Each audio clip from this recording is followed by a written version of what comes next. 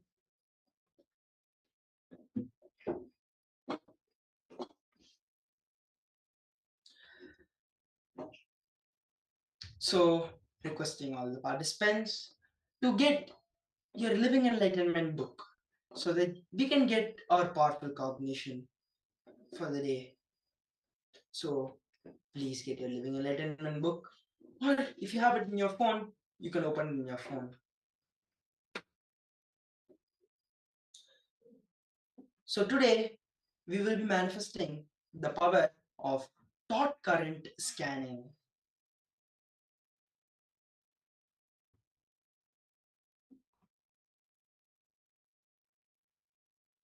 So once you have brought your Living Enlightenment book, the Living Enlightenment copy, open it, pray to Swamiji, and open the book, requesting Swamiji to give powerful cognition from the book.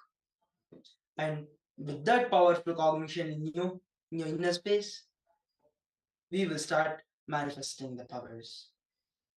So please take your Living Enlightenment book and open it and ask Swamiji to reveal the powerful cognitions which is for you.